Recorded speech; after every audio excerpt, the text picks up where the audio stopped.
This is a potpourri of one-off incidences that should have been looked at. And you don't need to go back and tell you nothing was looked at. And of course, when people get away with things, you encourage them, you enable them. You don't have to go to John Jay College and take a class to know this. Although I think the police and the district attorney's office and adult protective services certainly need a refresh. So this box I found on top of my closet. Now, the only reason I did, it was at the behest of my father's aide, who said, "I don't trust Eileen, take a look." So I was going through my property.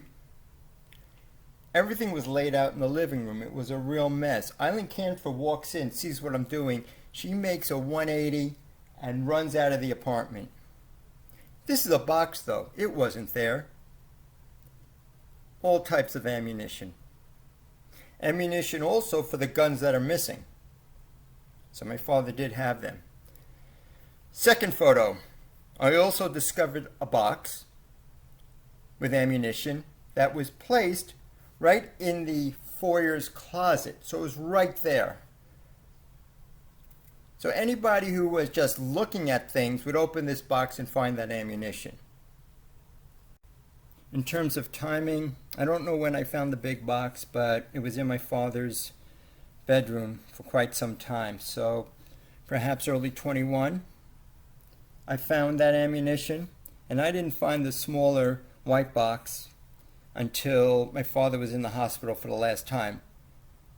These were missing when the first guns were missing, and Eileen Canfer called the police on me, and I had 8 policemen in the living room questioning me.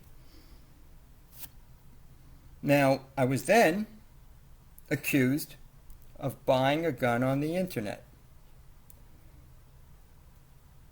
I mean, where do you go with this? You're surprised, you get called into the bedroom. It's like being called into the warden's office, in this case.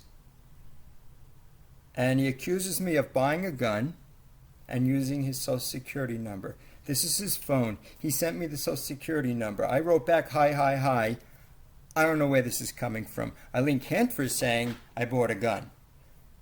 And remember, if I haven't mentioned it, I was already accused of stealing a gun. So I stole a gun, but of course you need 2. And to make matters worse, he calls up that Rosenberg attorney, tells him, and I hear Rosenberg say, well, he'll never admit it.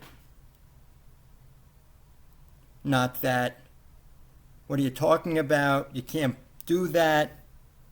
What evidence do you have? So what he does is he makes matters worse. So let's review where we are in terms of the firearms. At this point in time, there are 3 semi-automatic handguns missing. Full magazines. There's a hunting rifle, a 30-06 hunting rifle, repeater missing. There are hundreds of rounds of ammunition missing.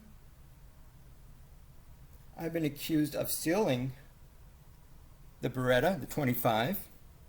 I was then accused of buying a gun over the internet. And I should say, in terms of all the firearms missing, there also were a couple high-powered BB guns that were mine from years back. But my father had this, if you look at the photo, it's a Daisy pistol. I think this was the pump action, but we also had a CO2. So Joe Rosenberg took it. That's great. I'm happy. He brought it back. My father asked for it. He brought it back. Now this is the same gun when he found it, threatened to shoot his aide because she wouldn't open up the sliding door to the terrace because he wanted to try it out. You know, this is the situation here. He brought it back. I question his wife, right, the assistant, and I have a lot to say about her. And she says it's not a problem. I mean, I don't know where to, I'm speaking to people who just don't, get it or don't want to get it. Let's go to the next photo and discuss this. I found this. It says Viagra on it. The next photo, that is Viagra. My father was in bad health. He already had a double bypass, which he never fully recovered from. He has a pacemaker. He's monitored. She gives him Viagra. Now, you might want to mute this part.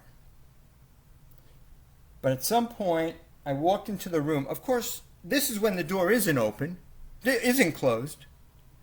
And I could see her in a position. She's giving him a hand job. And she looks at me. I don't know whether she's saying, aha, look what I'm doing to your father. I got him now. It was sickening. The idea of it is sickening. I'm just exasperated, right? So we'll move on to some different things. This is gin. This woman, Eileen Canfer, drinks. There's no argument here. She drinks. Alcoholic, I'm not saying that. But what I'm saying is, she'd come visit my father. She always went out to dinner, not with my father. She drinks at dinner. She does. She'd come here and drink more. That's Kettle One. There's a bottle of wine. One couple hours she drank, 4/5 of the bottle. Currently there's a empty bottle of Tanqueray. This is gin. Who gets accused of drinking? Yours truly. My father says to me, Eileen took back the gin because, I think it was this bottle that you saw before, because you were drinking it. All right, I'm mumbling. Next photo. Now you see smoked salmon. She brought it over. Great. Except it expired 2 years prior. And when I opened it up, if you can see the consistency of it, but it was like mush. Smell bad, was bad. She didn't give a shit. Now we'll go to the Vaseline. It's the small little things. My father, we didn't have Vaseline. Look what she brings over. Look at the condition of it. Didn't give a rat's ass. And now the last example. And I know there are more out there, and perhaps I'll post them. But Leah used to go to Costco and pick up food.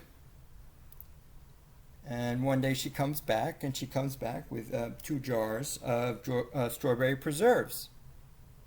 And my father already had 2. He uses them every morning. They last a week. Well, Eileen Canfer went apoplectic, which she always does. My father was fine with it. Canfer was so angry.